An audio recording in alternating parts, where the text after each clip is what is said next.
মার চোখ দুটো ছিল স্থির, কণ্ঠস্বর শান্ত, কিন্তু তাতে এমন এক দৃঢ়তা ছিল যা প্রত্যেকটি মানুষের হৃদয়ে ধাক্কা দিল। ও কাউকে উদ্দেশ্য করে কথা বলেনি, অথচ প্রত্যেকেই বুঝে গেল এই কথা তার জন্য। মায়া বলল, আমি জানি, আমরা সবাই একসঙ্গে খুব কঠিন একটা সপ্তাহ পেরিয়েছি। রাত জেগে, চাপ সহ্য করে, একসঙ্গে কাজ করেছি আমরা। কারণ আমরা একটা টিম, একটা স্বপ্ন নিয়ে আমরা এগিয়েছিলাম, যেন নিজেদের সেরাটা দিতে পারি। ওর কণ্ঠ কিছুটা থেমে গেল, চোখ বুলিয়ে নিল চারপাশে থাকা চেনা মুখগুলোর দিকে। তারপর আবারও বলল, কিন্তু আজকে যা ঘটেছে, সেটা শুধু একটা ভুল নয়। সেটা একটা ইচ্ছাকৃত আঘাত। কোনো বাইরের মানুষ এসে ফাইল বদলে দেয়নি। কেউ একজন, আমাদের ভেতর থেকেই এটা করেছে। সেই মানুষটা শুধু একটা ডিজাইন চুরি করেনি, সে চুরি করেছে আমাদের বিশ্বাস, আমাদের একে অপরের অপর নির্ভর করার জায়গাটা। মার চোখের দৃষ্টিটা তখন যেন একটু কঠিন হয়ে উঠল। ও সরাসরি কারোর দিকে তাকালো না, তবু যেন তার কথাগুলো এক অদৃশ্য ছায়ামূর্তির দিকে সোজা ছুটে গেল। আপনি জানেন আপনি কে? আপনি জানেন, আপনি এটা ইচ্ছা করেই করেছেন। আমি জানি না আপনি কাকে আঘাত করতে চেয়েছেন, আমাকে, টিমকে, না পুরো কোম্পানিকে। কিন্তু যেটাই হোক, আপনি হয়তো ভুলে গেছেন, আমরা সবাই একসঙ্গে কাজ করি। আপনারও হয়তো পরিশ্রম ছিল ওই ফাইল রেডি করার পেছনে। আপনি এক হিংসার নেশায় হয়তো নিজের পরিশ্রমের কথাটাও ভাবলেন না। মনে রাখবেন, বিশ্বাস কিন্তু একবার ভাঙলে সেটা আর আগের মতো জোড়া লাগে না। এক মুহূর্ত থেমে মায়া নিঃশ্বাস নিলে, তারপর শেষ কথাগুলো উচ্চারণ করল গম্ভীর সুরে। আপনি যদি সাহস দেখাতে চান, তাহলে সামনে এসে সত্যি বলুন। ভুল মানুষই করে, কিন্তু নিজের দায়িত্ব স্বীকার করার সাহস সবাই রাখে না। আপনি সেই সুযোগ এখনো হারাননি। এখনো সময় আছে, নিজেকে ছড়িয়ে না রেখে সত্যিটা স্বীকার করার।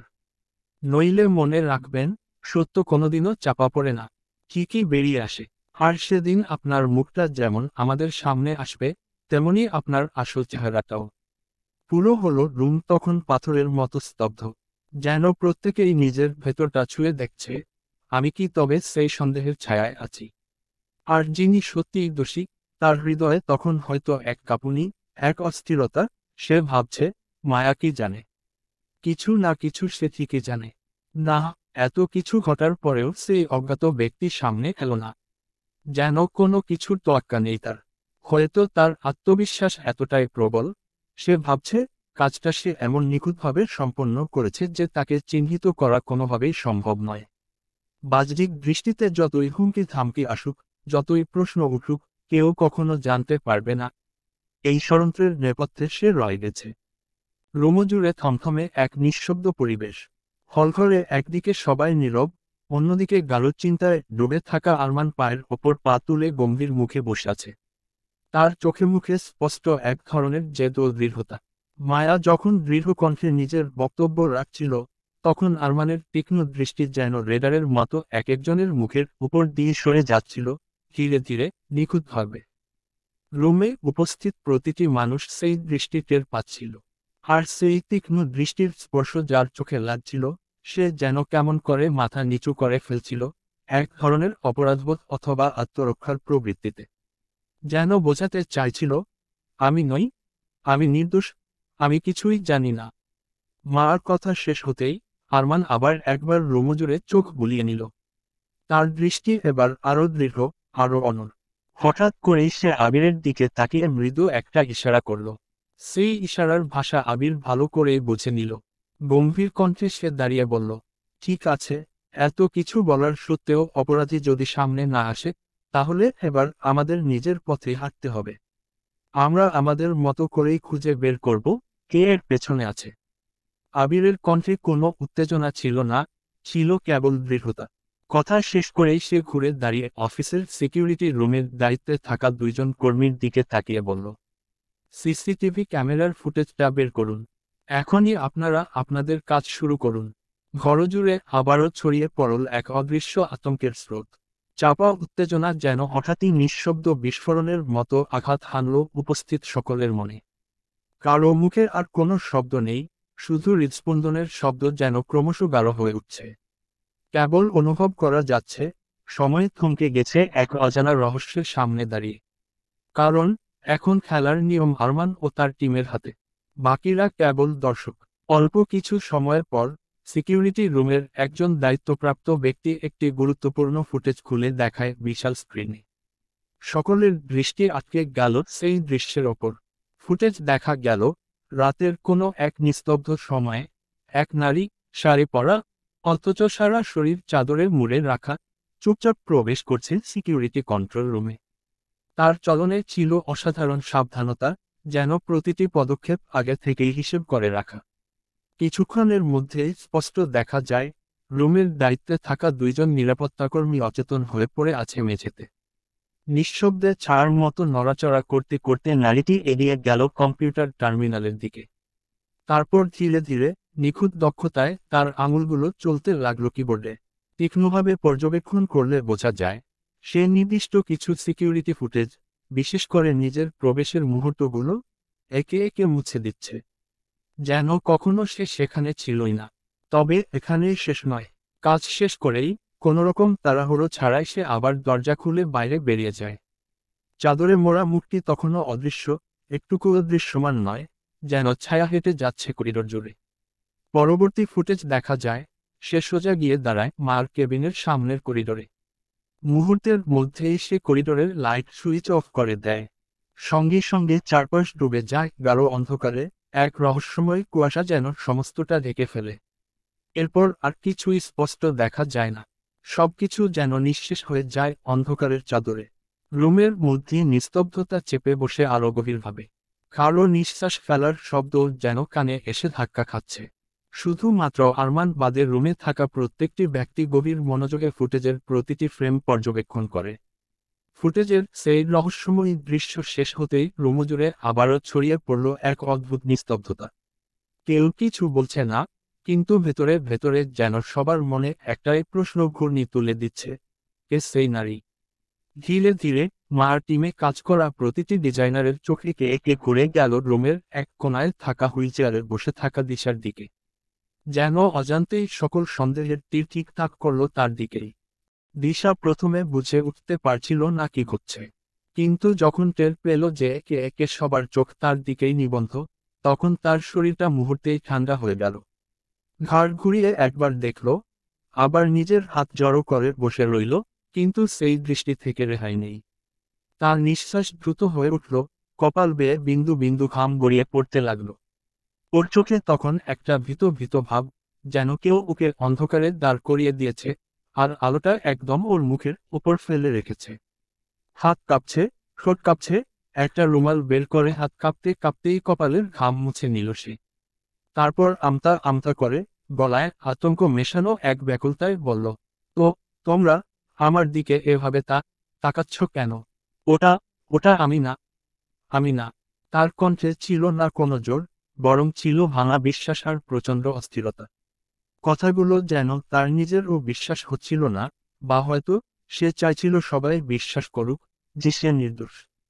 রুম জুড়ে তখনও কারো মুখে কোনো শব্দ নেই, শুধু দিশার কাঁপা কাঁপা কণ্ঠ আর অনিশ্চিত দৃষ্টি প্রতিধ্বনিত হচ্ছিল চারপাশে।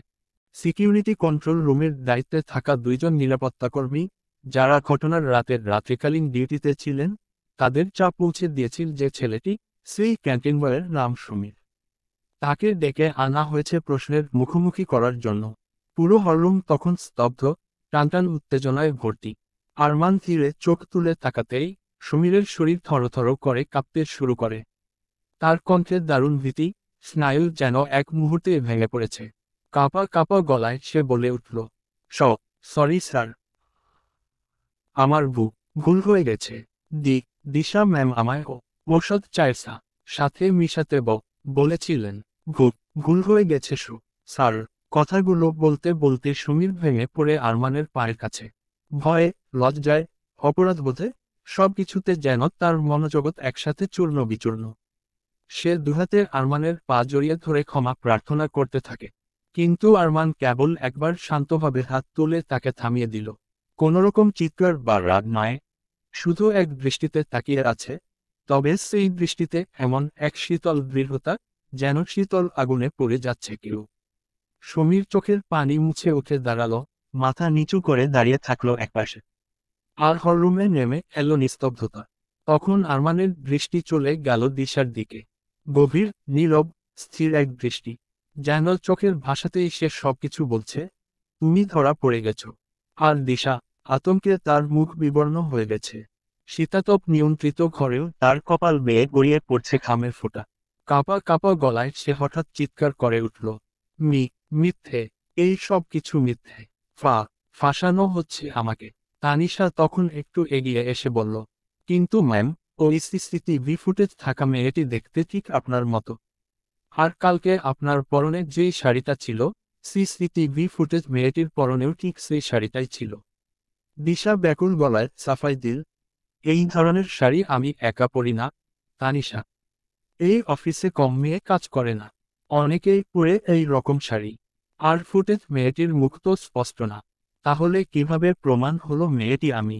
দিশার এই কথার কোনো উত্তর খুঁজে পেল না তানিশা। কিছুটা দ্বিধাগ্রস্তভাবে চুপ করে গেল।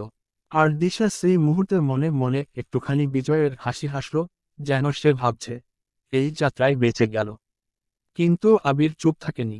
গলার রাগ চেপে রেখেও দৃঢ় স্বরে বলল, মিস দিশা, এখনো প্রমাণ চাই আপনার? সমীর তো বলল, আপনি তাকে গার্ডদের চায়ে ঘুমের ওষুধ মিশিয়ে দিতে বলেছেন। দিশা তখন আরও আত্মবিশ্বাস নিয়ে উত্তর দিল, মিথ্যে বলছে। ওর কাছে কোনো প্রমাণ আছে?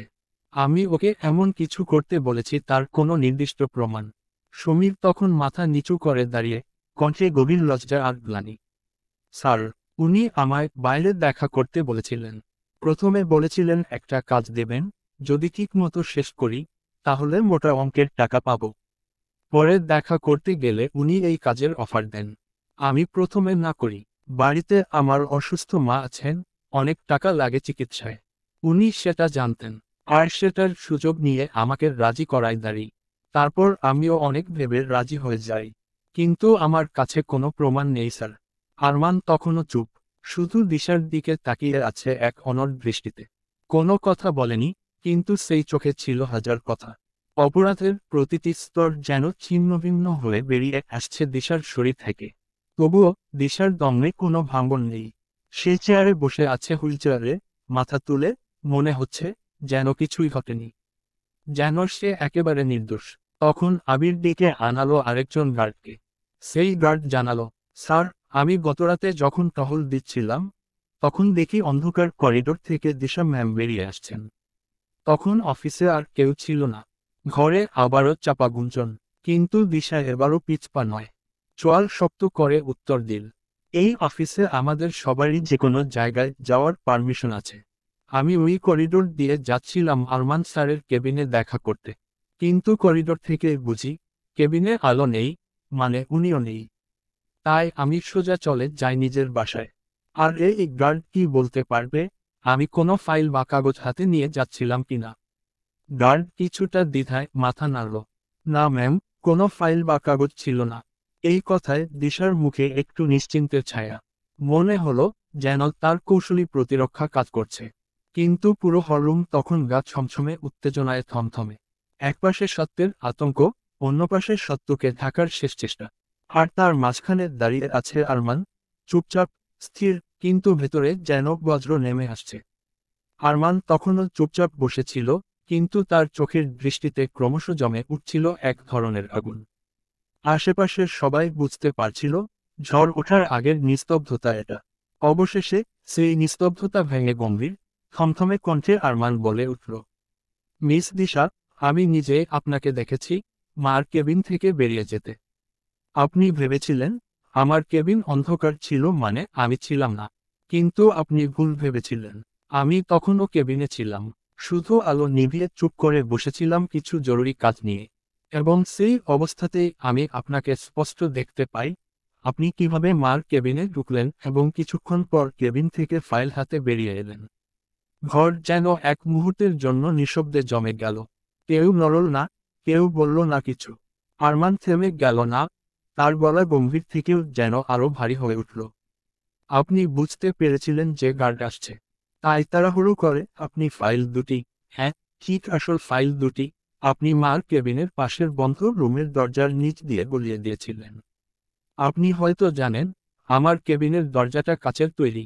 আমি ভেতর থেকে সব কিছু স্পষ্ট দেখতে পেয়েছি, আপনার এক একটা কাজ, আপনার ভঙ্গিমা, এমনকি আপনার হাতে ধরা ফাইল পর্যন্ত।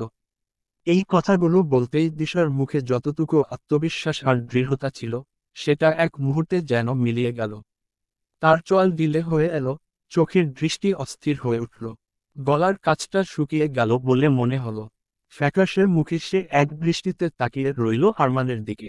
তবুও অপমান, ভয় আর সত্য প্রকাশের চাপে বিধ্বস্ত হলেও দিশা সহজে দমে যাওয়ার পাত্রী নয়। এক মুহূর্ত পরে আবারও কণ্ঠে জ্বরে এলে বলল, স্যার, সিসিটিভি ফুটেজের মেয়েটির মুখ তো চাদরে ঢাকা ছিল, আর করিডোরে আলোই ছিল না, সব ছিল অন্ধকার। সেই অন্ধকারে আপনি কিভাবে আমাকে দেখলেন? কিভাবে বুঝলেন ওই মেয়েটি আমি? শুধু শাড়ির মিল থাকলেই কি আমি দোষী হয়ে গেলাম? আমার মতো শাড়ি তো আরো অনেকে পরে। আর আমি তো আগেই বলেছি, আমি এসেছিলাম আপনার সাথে দেখা করতে, কিন্তু কেবিনে আলো না দেখে মাঝপথ থেকেই ফিরে গেছি। প্লিজ স্যার, আমার নামে এইভাবে মিথ্যা অপবাদ দেবেন না। দিশার গলা কেঁপে উঠলেও তার মুখভঙ্গিতে ছিল একরকম জেদের ছাপ। কিন্তু তার সেই আত্মরক্ষার চেষ্টা মুহূর্তেই মুখ থুবড়ে পড়ল, যখন আরমানের মুখ রাগে লাল হয়ে উঠল। তার হাতের মুঠো এমনভাবে শক্ত হয়ে উঠল, যেন কোনোভাবে নিজেকে সম্বরণ করে আছে। গলার পেশিগুলো টানটান, চোখের দৃষ্টিতে ঝলসে উঠল ক্রোধ। আরমানকে এতটা রাগান্বিত রূপে কেউ কখনো দেখেনি। হলরুমে থাকা সবাই মুহূর্তে স্তব্ধ হয়ে গেল। কেউ নিঃশ্বাস নিতেও সাহস করল না যেন। এমনকি দিশাও ভীত হয়ে উঠেছিল, তার বুকের দুপুক শব্দ যেন সে নিজেই শুনতে পাচ্ছিল। কিন্তু মুখে সে কোনো ভয় প্রকাশ করল না, বরং ঠোঁট চেপে ধরে চোখের ভাষা দৃঢ় রাখার শেষ চেষ্টা করল। কিন্তু সেই মুহূর্তে সবারই বোঝা হয়ে গেল, ভেতরে ভেঙে পড়েছে দিশা। আরমান ধীরে ধীরে, নিশ্চুপ এক গম্ভীরতায় তার সামনে রাখা ছোট টেবিল থেকে ফোনটা হাতে তুলে নিল। চারদিক তখন নিঃশব্দ, শুধু সেই ফোনের স্ক্রিনে ওর আঙুলের নড়াচড়া। যেন সেই নীরবতায় ছিল ঝড়ের পূর্বাভাস। কিছু মুহূর্ত ফোনে ঘাটাঘাটি করে আরমান সেটা এগিয়ে দিল আবিরের দিকে। কণ্ঠে দৃঢ় সংকল্প ঝরে পড়ল গম্ভীর স্বরে, ভিডিওটা স্ক্রিনে দেখানোর ব্যবস্থা কর। আবির চোখে এক ঝলক রাগ আর কৌতূহল নিয়ে ফোনটা হাতে নিয়ে এগিয়ে গেল সিকিউরিটি রুমের দায়িত্বে থাকা দুই ব্যক্তির দিকে। তাদের মধ্যে একজনের হাতে ফোনটা ধরিয়ে দিয়ে বলল, এই ভিডিওটা স্ক্রিনে চালাও, সবাই যেন দেখতে পায়। হলরুমে তখন নিস্তব্ধ উত্তেজনা ছড়িয়ে পড়েছে। কারো মুখে কোনো শব্দ নেই, নিঃশ্বাস ফেলার আওয়াজটাও যেন স্পষ্ট শোনা যাচ্ছে। সবাই অপেক্ষায়, ঠিক এখন কি সামনে আসতে চলেছে। এদিকে দিশার হৃদস্পন্দন যেন কানে কানে গর্জন করছে। বুকের ভেতরটা হঠাৎ করেই খালি খালি লাগছে। ও জানে, কিছু একটা ভয়ঙ্কর সামনে আসতে চলেছে। আর তার হাত পা ঠান্ডা হয়ে আসছে সে আশঙ্কায়। মায়া পুরোটা সময় ধরে একপাশে দাঁড়িয়ে আছে নির্বাক হয়ে। মুখে কোনো অভিব্যক্তি নেই, চোখ দুটো শূন্যতার দিকে তাকিয়ে। যেন এই মুহূর্ত তার কাছে কোনো বাস্তব নয়, একটা দুঃস্বপ্ন মাত্র। হঠাৎই বড় টিভি স্ক্রিনে আলো জ্বলে উঠল। আর তাতে ফুটে উঠল সেই ভিডিও, যেটা কারো কল্পনা নয়, বাস্তবের নির্মম দলিল। ভিডিওতে দেখা গেল, দিশা চাদরে নিজেকে জড়ানো অবস্থায় মার ডেস্কের রাখা ফাইলের পাশে দুইটি হুবহু একরকম দেখতে ফাইল বার করে আলতো করে রেখে দিল। এরপর নিখুঁতভাবে আসল ফাইলগুলো উল্টে পাল্টে দেখে নিজের আনা ফাইল দুটো সেই জায়গাতেই রাখল, একটুও ব্যতিক্রম না রেখে। তারপরে চাদরটা গায়ে ভালো করে জড়িয়ে নিয়ে আসল ফাইল দুটো বুকের কাছে চেপে ধরে ধীরে ধীরে কেবিন থেকে বেরিয়ে গেল। এই সব কিছু এতই নিখুঁতভাবে ধরা পড়েছে যে ভুল করার কোনো অবকাশই রইল না। কারণ সেই মুহূর্তে দিশার মাথা থেকে চাদর সরে গিয়েছিল, এবং তার মুখ পুরোপুরি স্পষ্টভাবে ধরা পড়েছে ক্যামেরার চোখে। দিশা নিশ্চিন্ত ছিল, মার কেবিনের ক্যামেরা বন্ধ, আর তাই সে একটুও নিজেকে ঢাকার প্রয়োজন বোধ করেনি। কিন্তু তার সেই হিসেবে একটু ভুল ছিল। কেবিনের ভিতর আলো জ্বলছিল, আর সেই জন্যই আরমানের ফোনে ভিডিওটা যেন দিনের আলোর মতো পরিষ্কার। মুখ, হাবভাব, ফাইল পাল্টানোর পুরো প্রক্রিয়া, সব। হলরুমে যেন নিঃশ্বাস বন্ধ করে বসেছিল সবাই। কারো চোখ এক মুহূর্তের জন্য টিভি স্ক্রিন থেকে সরেনি। আগেও অনেকে মনে মনে বিশ্বাস করেছিল, এই কাজ দিশারি। কিন্তু আজ সেই বিশ্বাস পেল অমর সত্যতার শিলমোহর। এখন এখন আর কোনো ব্যাখ্যা, অজুহাত কিংবা অস্বীকার করার জায়গা নেই দিশার সামনে। তার ঠোঁট কাঁপছে, কিন্তু কোনো শব্দ বেরোচ্ছে না। চোখে একরাশ আতঙ্ক, আর যেন বুঝতে পারছে এবার তার শেষ রক্ষাও আর হলো না।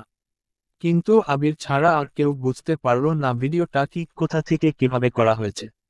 এই নিয়ে আর কেউ মাথাও ঘামালো না। সবাই এখন এটা দেখতে চায় মিস দিশা এখন কি করে। কাল রাতে মায়া এসেছিল আরমানের কেবিনে।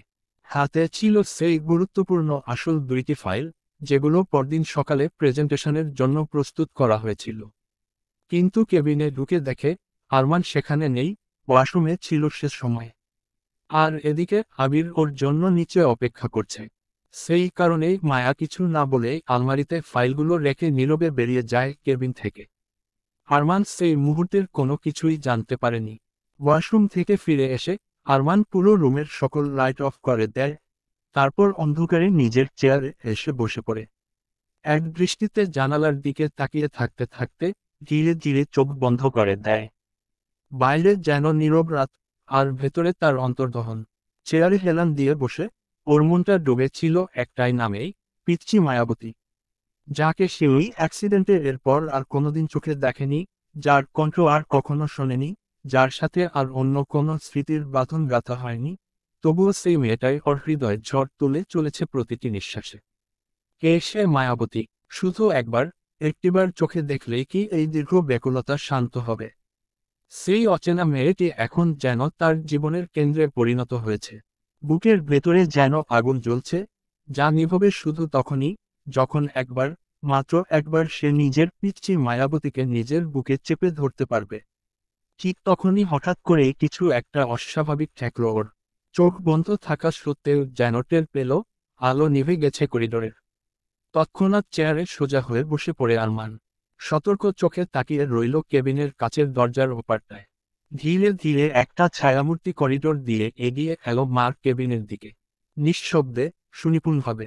তারপর সেই ছায়া চাবি দিয়ে মার কেবিনের লক খুলে ভিতরে প্রবেশ করল। আরমানের মুখে তখন এক বিন্দু শব্দ নেই, কিন্তু চোখ দুটো আগুনের মতো জ্বলছে। ও নিঃশব্দেই টেবিলের ওপর রাখা রিমোটটা তুলে নিল। এক মুহূর্ত দেরি না করে সেটা নিশানা করে একটি নির্দিষ্ট বোতামে চাপ দিল। সাথে সাথেই ওর কেবিন ও মার কেবিনের মাঝের কাচের দেয়ালে টানা থাকা ভারী পর্দাটা সরে গেল। অন্ধকারের পেছনে লুকিয়ে থাকা সেই মুখটা স্পষ্ট হয়ে উঠল ওর চোখের সামনে। মিস দিশা। দিশা তার চাদরের নিচে লুকানো মুখ আর হাতের সাবধানে ধরা ফাইল, সব স্পষ্ট হয়ে উঠেছে আরমানের চোখে। আরমান এক মুহূর্ত দেরি না করে নিজের মোবাইলের রেকর্ডিং চালু করে দেয়। ঠান্ডা মাথায় নিখুঁতভাবে সেই সমস্ত অনুচিত কর্মকাণ্ডের প্রত্যেকটা মুহূর্ত ধারণ করে রাখে সে। মার কেবিনে আলো জ্বলায় চোখের সামনে সবকিছু দিনের মতো পরিষ্কার। দিশা মার কেবিন থেকে বেরিয়ে যেতেই আরমানোর সাথে সাথে উঠে এসেছিল চেয়ার ছেড়ে। তারপর দিশাকে হঠাৎ করে ফাইল দুটো পাশের রুমের দরজার নিচ দিয়ে ভরে দিতে দেখে থেমে যায় দাঁড়ি। আরমানও তারপর বুঝতে পারে কেউ একজন হঠাৎ করে চলে আসায় দিশা এমনটা করেছে। কি মনে করে আর যায় না আরমান। ঘুরে গিয়ে নিজের চেয়ারে বসে বাঁকা হাসি হাসি শুধু। একদিন পর, সকাল 8টা, স্নিগ্ধ শান্তির আবরণে মোড়া এক নিঝুম সকাল। আকাশের রোদ যেমন কোমল আর মৃদু, তেমনি আরমানের মনেও আজ এক অদ্ভুত প্রশান্তি খেলা করছে। চারপাশে ছড়িয়ে আছে মনোরম, ফুরফুরে এক বাতাস, যা যেন তার মনের আবেগগুলোকেও ছুঁয়ে যাচ্ছে নরম পরশে। আরমানের বিএমডব্লিউ গাড়িটা ড্রাইভ করছে ড্রাইভার। পিছনে বসে থাকা আরমানের চোখে মুখে খুশির আলো খেলা করছে। পাশে বসে থাকা বিরাটও যেন তার আনন্দে শরিক। ড্রাইভারকে বিরাট অ্যাড্রেস দিয়ে দিয়েছে। রাতে এই কথা হয়েছিল বিরাটের সাথে, আজই তারা মাইশার কাছে যাবে। অনেক দিনের এক অদেখা স্বপ্ন আজ বাস্তব রূপ নিতে যাচ্ছে। আরমানের হৃদয়ে তোলপাড় করা এক উত্তেজনা। অবিশ্বাস আর বিশ্বাসের মাঝখানে দাঁড়িয়ে সে যেন বোঝার চেষ্টা করছে সবটা কি সত্যি। এতদিনের প্রতীক্ষা, এত হৃদয়ের ব্যাকুলতা, সব কিছুর পর আজ সে দেখতে পাবে ওর পিচ্চি মায়াবতীকে চোখের সামনে, একেবারে জীবন্ত রূপে। মনে হচ্ছিল এই অনুভূতিটা হয়তো কোনো রূপকথার চেয়ে কম নয়। সব কিছু স্বপ্ন মনে হচ্ছে ওর। পিচ্চি মায়াবতীর কথা মনে হতেই আরমানের চোখের সামনে ভেসে উঠল মার সে নিষ্পাপ মুখটা, স্নিগ্ধ, সরল, কোমল। মনে পড়ে গেল সেদিনের কথা, যেদিন অফিসে ধরা পড়েছিল দিশার কুচক্র। তীব্র রাগে ফুঁসে উঠেছিল আরমান। চেয়েছিল দিশাকে এমন এক শাস্তি দিক যাতে সে শুধু অফিস থেকেই না, পুরো কর্মজীবন থেকেই একরকম নির্বাসিত হয়। কারণ কোনো সাধারণ ভুল ছিল না সেটা, তা ছিল হিংসা আর প্রতারণার চূড়ান্ত বহিঃপ্রকাশ। দিশা কান্নায় ভেঙে পড়েছিল, কাঁদতে কাঁদতে ধিক্কারও করেছিল। তার এই অপকর্মের একমাত্র কারণ ছিল মার প্রতি তার হিংসা। দিশা চেয়েছিল মার ডিজাইন সময়মতো জমা না দিতে পারার সুযোগে তাকে অপদস্থ করা হোক, আর আরমান তাকে অফিস থেকে বের করে দিক। কিন্তু মায়া, যার হৃদয় ছিল দয়ায় পরিপূর্ণ, সে কি আর পারল কঠোর হতে? নিজের প্রতি হওয়া অন্যায়ের পরও দিশার অনুশোচনায় গলে গিয়েছিল তার কোমল মন। বহুবার অনুরোধ করেছিল আরমানকে, দিশাকে যেন এই কঠিন শাস্তি না দেওয়া হয়। আরমানের মনে দ্বন্দ্ব ছিল। সে জানত ন্যায়ের খাতিরেই উচিত ছিল দৃষ্টান্তমূলক শাস্তি দেওয়া, যাতে আর কেউ এমন সাহস না পায়। কিন্তু মার কাতর অনুরোধ, দিশার বারবার ক্ষমা চাওয়া, সব মিলিয়ে সে সিদ্ধান্ত বদলাতে বাধ্য হয়েছিল। শেষে শুধু অফিস থেকেই দিশাকে বহিষ্কার করা হয়। এইসব ভাবতে ভাবতেই আরমানের মুখে ফুটে উঠল এক শান্ত, স্নিগ্ধ হাসি। আজ সে যাচ্ছেই তো তার জীবনের সবচেয়ে প্রিয় মুখটিকে দেখতে, পিচ্চি মায়াবতীকে। স্বপ্ন আর বাস্তবতার মাঝে দাঁড়িয়ে, হৃদয়ে এক অজানা আবেগের ঢেউ নিয়ে। ভাবনার অতল গহ্বরে ডুবে থাকা আরমান হঠাৎই টের পেল গাড়ির গতি ধীরে ধীরে কমে আসছে। বাস্তবে ফিরে এল সে। বাইরের দৃশ্যপটে চোখ ফেলতেই তার ভ্রু কুঁচকে উঠল। গাড়ি এসে থেমেছে এক ভীষণ চেনা, অথচ এই মুহূর্তে অপ্রত্যাশিত জায়গায়। চোখে পড়ল বাড়ির সামনে জড়ো হয়ে থাকা শতাধিক মানুষের ভিড়। শোকস্তব্ধ মুখ, ফিসফাস কথোপকথন, কারো চোখে অশ্রু, কারো মুখে গভীর বিষাদ। কেউ বা নিঃশব্দে মাথা নিচু করে দাঁড়িয়ে। দৃশ্যটা যেন জানাজার আগের শেষ অপেক্ষার মুহূর্ত। আকাশের যেমন থমকে থাকা বিকেল, তেমনি নিঃশব্দ চারপাশ, ভারী বাতাসে মিশে থাকা ইন্নালিল্লাহির সুর। আরমানের বুকের ভেতর যেন হঠাৎই এক অজানা আশঙ্কার কাঁপুনি বেজে উঠল। চোখ কুঁচকে সে তাকালো আশপাশে। এত ভিড়, এত শোকের ছাপ, কিন্তু কেন? কি হচ্ছে এখানে? গাড়ি থেমে গেছে। ড্রাইভার জানালার কাঁচ নামিয়ে কিছু একটা জিজ্ঞাসা করল পথচারী এক ভদ্রলোককে। ভদ্রলোক নিচু গলায় কি যেন বললেন। আরমান শুনতে পেল না। সে তখন পুরোটাই অবাক হয়ে ছুটে বেড়াচ্ছে তার ভাবনার ভেতর। পাশে বসা বিরাটের দিকে জিজ্ঞাসু দৃষ্টিতে তাকালো সে। বিরাট স্থির মুখে জানালো, এখানেই আছে আপনার মাইশা। শুনেই বুকের মধ্যে কেমন এক ঝাঁকুনি খেয়ে উঠল আরমান। মাইশা মানে? আমার পিচ্চি মায়াবতী। মনে মনে নিজেকে প্রশ্ন করল সে। এক মুহূর্তের জন্য যেন গলার স্বর হারিয়ে ফেলল। গাড়ির দরজা খুলে ধীরে ধীরে নামল সে। আশপাশের দৃশ্যগুলো যেন থর মতো ছায়া হয়ে ঘিরে ধরেছে তাকে। বাতাস ভারী, ভারী নিঃশ্বাসের মতো। গেট পেরিয়ে পা বাড়াতেই অদ্ভুত এক চেনা গন্ধে কেঁপে উঠল তার ভেতরটা। এই গন্ধটা, এই দেয়ালের ধুলো, এই উঠোনের ধূসর ছায়া, সবকিছুই যেন বলে দিচ্ছে সে ভুল ভাবেনি। হ্যাঁ, এটা মায়াদের বাড়ি। তবুও যেন বিশ্বাস হতে চায় না।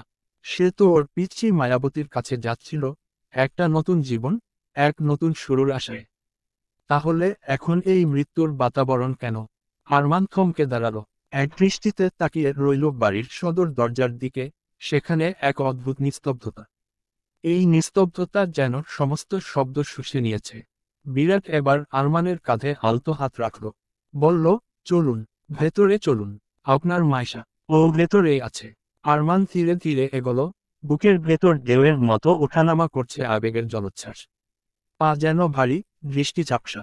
উঠোন পেরিয়ে ঘরের ভেতরে পা রেখেই তার চোখে পড়ল সেই দৃশ্য, যা কোনো ভাষায় বর্ণনা করা যায় না। ঘরের মাঝখানে একটি মৃতদেহ শায়িত। মাথার কাছে নিস্তব্ধ হয়ে বসে আছে এক নারী, মাটির মতো নিঃশব্দ, পাথরের মতো স্থির। চোখে শুকিয়ে যাওয়া অশ্রুর দাগ, কাজল গলে গাল বেয়ে নেমেছে নিচে। এলোমেলো চুল, বিবর্ণ চেহারা, স্তব্ধ দৃষ্টি। এক দৃষ্টিতে তাকিয়ে আছে সামনের শূন্যতার দিকে, যেন কিছুরও হিসেব নেই, কোনো হিসেব রাখাও যেন জরুরি নয় এখন। আরমানের পা থেমে গেল। বিরাট এবার সামনে এগিয়ে গিয়ে হাত বাড়িয়ে দেখালো, ওই যে আপনার মাইশা। বিরাটের হাতের আঙ্গুল অনুসরণ করে তাকালো আরমান। তারপর চোখ পড়ল মেয়েটির উপর। আর তাতেই যেন ওর পায়ের নিচে থেকে মাটি সরে গেল ওর। চমকে উঠল ও, যেন নিজের চোখকেও বিশ্বাস করতে পারছে না। থমকে গেল আরমানের হৃদয়। এটা এটা কিভাবে সম্ভব? বিরাটের হাতের আঙ্গুলের সোজাসুজি থাকা মেয়েটি আর কেউ নয়, মায়া। হ্যাঁ, মেয়েটি মায়া। মায়া তালুকদার। যে এখন নিজের বাবার লাশের মাথার কাছে বসে আছে। তবে আজ সেই চিরচেনা কোমল মুখে নেই হাসি, নেই আলোর ঝিলিক। আছে শুধুই নিঃশেষ এক শোক, এক গভীর বিষণ্ণতা। যেন পৃথিবীর সব আলো, সব শব্দ থেমে গেছে এই মুহূর্তে, এই বাড়িটায়। আরমানের মনে হলো, কোনো স্বপ্ন নয়, এ যেন দুঃস্বপ্নও নয়, এ এক নির্মম, কষ্টদায়ী বাস্তবতা, যার মুখোমুখি হওয়ার জন্য সে প্রস্তুত ছিল না, একেবারেই না। মায়া, মায়া ওর পিচ্ছি মায়াবতী, এটা কিভাবে সম্ভব? আর মার বাবা, কিভাবে কি হলো কিছুই বুঝতে পারছে না আরমান। কাল পর্যন্ত তো সবই ঠিকঠাক ছিল। আর হ্যাঁ, কাল রাতে তো মায়া আর বাড়ি ফিরেনি পার্টি থেকে তাড়াহুড়ো করে বেরিয়ে যাওয়ার পর। মায়েশার সাথে দেখা করার খুশিতে ওর মার কথা আর মনেই ছিল না। কাল রাতে অফিসে আরমান একটা পার্টি রেখেছিল ডিল ফাইনাল হওয়ার খুশিতে। সবই ঠিকঠাক চলছিল, কিন্তু হঠাৎ পার্টি চলাকালীন মায়া তাড়াহুড়ো করে অফিস থেকে বেরিয়ে যায়। কাল সন্ধ্যায় নিজের প্রাইভেট কারের পাশে হেলান দিয়ে দাঁড়িয়ে আছে আরমান। দৃষ্টি তার এক হাতে স্ক্রুল করতে থাকা ফোনে। পরনে কালো ছোঁয়া আভিজাত্য, কালো ফুল স্লিভ শার্টটি প্যান্টে নিখুঁতভাবে ইন করা, পায়ে চকচকে কালো লেদার জুতো, কবজিতে মানানসই কালো রিস্টওয়াচ। জিমে গড়া সুঠাম দেহে পোশাকটা যেন ঠিক তার মতোই, দৃঢ়, রুচিশীল, আর নিঃশব্দে আধিপত্য বিস্তারকারী। আজ অফিসে ডিল ফাইনাল হওয়ার খুশিতে পার্টি রাখা হয়েছে, থিম ব্ল্যাক। সেই অনুযায়ী সবাইকেই কালো পোশাকে দেখা যাবে আজ। পরিবারের বড় সদস্যরা আগেই একটি গাড়িতে রওনা দিয়েছে। বাকি শুধু 5 জন: সামিরা, মায়া, রুবি, আবির এবং আরমান। আর রুবি, সে প্রথমে যেতে চায়নি, কিন্তু আরমান স্পষ্ট জানিয়ে দিয়েছে, এইবার আর তোমার ইচ্ছে নয়, এটা আমার অর্ডার। রুবি জানে আরমান তাকে কি চোখে দেখে। স্নেহে গড়া এক নিঃস্বার্থ বন্ধন, যেন আপন বোনের চেয়েও কম কিছু না। গাড়ির পাশে দাঁড়িয়ে থাকা আবির হঠাৎ বিরক্ত সুরে বলে উঠল, এই মেয়েরা এত দেরি করে কেন বুঝি না। এত আটা ময়দা মুখে মেখে কি হবে? শেষে তো সব মুছেই ফেলতে হবে। পিছন থেকে সামিরা এসে তার পিঠে হালকা ধাক্কা দিল। চোখে মুখের রাগ নিয়ে কিছু বলতে যাবে, তার আগেই আবির ঘুরে দাঁড়িয়ে চোখ কপালে তুলে ভয় পাওয়ার অভিনয় শুরু করল। আল্লাহ, ভূত, পেতনি! সামিরা ও রুমি তখন পাশাপাশি দাঁড়িয়ে, জনেই কালো গাউনে সেজে উঠেছে অনন্য রূপে। আবির ইচ্ছা করেই তাদের খেপাতে চেয়ে চোখ টিপে সামিরাকে উদ্দেশ্য বলে, তুই কি সামিরা? নাকি সামিরার রূপে কোনো পেতনি? শুরু হলো তর্ক, একটা বাক্যর পর আরেকটা। খুনোশুটি মিশ্রিত ঝগড়ায় গড়াচ্ছে পরিস্থিতি। ঠিক তখনই আরমান বিরক্ত মুখে ফোন নামিয়ে গলা কাঁপিয়ে বলে উঠল, চুপ কর দুজনেই। সব এভাবে ফালতু বিষয় নিয়ে ঝগড়া না করলেই নয়। হঠাৎ সন্ধ্যের হালকা বাতাসের সাথে একটা মিষ্টি গন্ধ এসে নাকে বাড়ি খেল আরমানের। মুখ তুলে সামনে তাকালো ও। আর সাথে সাথে আরমানের দৃষ্টি আটকে গেল, কিছুটা দূরে, ধীরে ধীরে এগিয়ে আসছে মায়া। যেন সময় থেমে গেছে ওখানেই। কালো রঙের সূক্ষ্ম কাজ করা শাড়িতে মোড়ানো মার উপস্থিতি যেন এক অপার্থিব সৌন্দর্যের আবরণ। কোনো গাঢ় সাজ নয়, কোনো কৃত্রিমতা নয়, একটি নিখাদ, স্বাভাবিক, পরিপূর্ণ নারীসুলভ সৌন্দর্য নিয়ে সে এগিয়ে আসছে। চোখে হালকা কাজল, ঠোঁটে নিঃশব্দ এক কোমলতা, কপালে একটা ছোট্ট কালো টিপ। গলায় চেনের সাথে ছোট্ট একটা লকেট, কানে কালো পাথরের ছোট ছোট দুল। আর কানের পাশে চুলে গোজা একটা কৃত্রিম লাল গোলাপ, যা মার সৌন্দর্য দ্বিগুণ হারে বাড়িয়ে দিয়েছে। চুলগুলো হালকা দেও খেলানো, খোলা রেখে যেন আবছা বাতাসে মার পাশ দিয়ে উড়ে যাচ্ছে। মার শাড়ির ঝলক আর মুখাবয়বের স্থিরতার মধ্যে এক ধরনের মায়াবী ছায়া, যা চোখ সরাতে দেয় না। পুরো দৃশ্যটা যেন সাদা কালোর ক্যানভাসে আঁকা এক নিঃশব্দ কবিতা। আরমানের ভিতরে বাজতে থাকা ছন্দ হঠাৎ থেমে গেল। ও অবাক হয়ে তখনও মার দিকে তাকিয়ে। এদিকে মায়া এসে তখন সামিরাদের সাথে কথা বলতে ব্যস্ত। কিন্তু আশেপাশে কোনো আওয়াজ আরমানের কানে পৌঁছাচ্ছে না। যেন থমকে গেছে সবকিছু। শুধু ওর চোখে ভাসছে মার মিষ্টি হেসে ঠোঁট নাড়ানো। আরমানের ঘোর কাটে আবিরের আকস্মিক ধাক্কায়। ধাক্কা খেয়েই যেন বাস্তবে ফেরে সে। চোখ মুখ কুঁচকে বিরক্ত ভঙ্গিতে আবিরকে জিজ্ঞেস করে, কি ধাক্কা দিচ্ছিস কেন? আবিরের মুখ থমথমে, গলায় গম্ভীরতা স্পষ্ট। ধীর স্বরে জবাব দেয় সে, ওভাবে তাকাচ্ছিস কেন ওর দিকে? তোর কি সেই অধিকার আছে? ততক্ষণে মেয়েরা তিনজনই গাড়িতে উঠে বসেছে। আবিরের কথায় আরমানের মনটা যেন ঝাঁকুনি খায়। মুখটা গম্ভীর হয়ে আসে। সত্যিই তো, কেন তাকিয়েছিল সে মার দিকে? ও তো ভালোবাসে তার পিচ্চি মায়াবতীকে, একমাত্র সেই তো তার হৃদয়ের ঠিকানা। এই মার সৌন্দর্যে ভুলে গেলে চলবে না। মায়া তো সে, যাকে সে স্পষ্ট করে না জেনেই ডিভোর্স দিয়েছিল, শুধু তার মায়াবতীর জন্য। আজ সে কিভাবে এভাবে তাকাতে পারে মার দিকে? এই দৃষ্টি তো মানায় না তাকে। নিজের ভেতরের এই টানাপোড়েনে নিজেকেই ধিক্কার দিতে থাকে আরমান। গুমরে ওঠে মন। বিরক্তি আর রাগে মুখটা আরো কঠিন হয়ে ওঠে ওর। নীরবে গিয়ে ড্রাইভিং সিটে বসে আবির একপাশে দাঁড়িয়ে বাঁকা হাসি দেয়, যেন ধীরে ধীরে ওর পরিকল্পনা বাস্তবের রূপ নিচ্ছে। তারপর দরজা খুলে আরমানের পাশের সিটে উঠে বসেও আরমান গাড়ি স্টার্ট দেয়।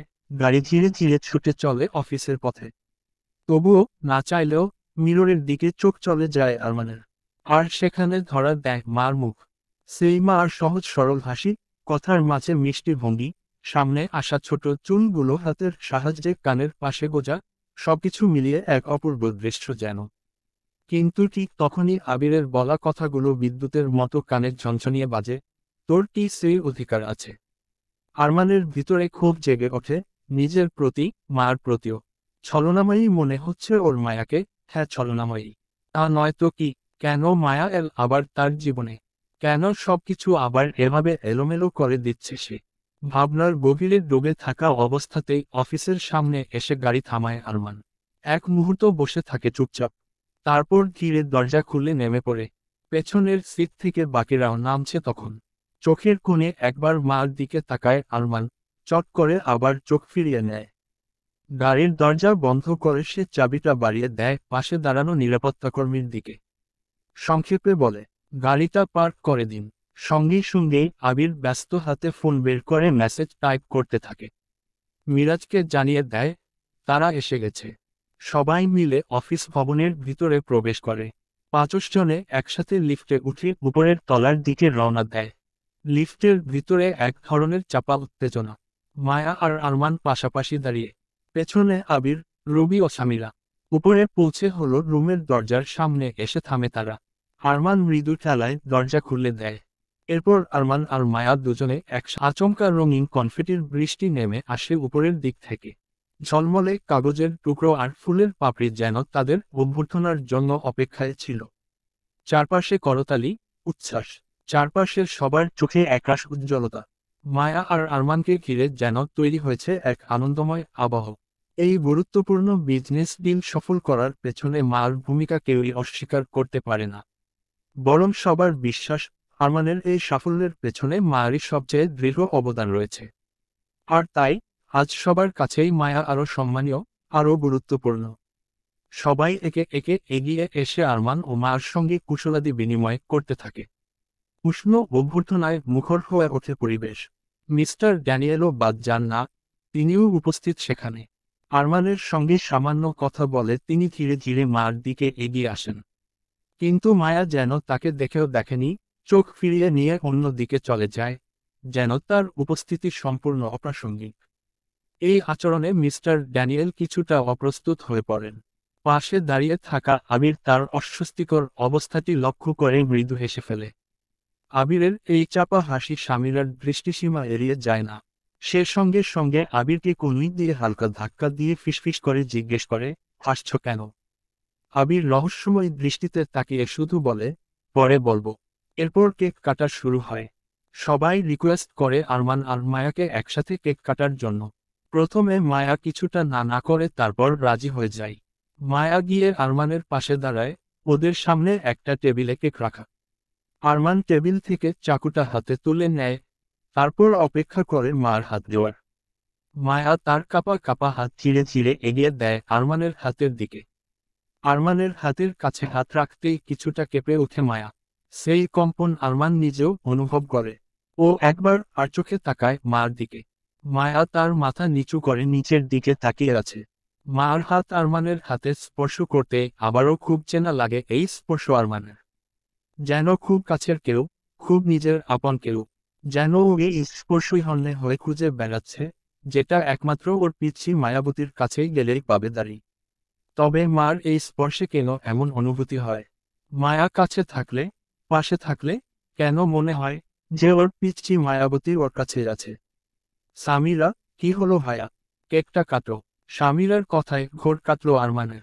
ও নিজের মাথা থেকে সব ভাবনা ঝেড়ে ফেলে কেক কাটায় মন দিল।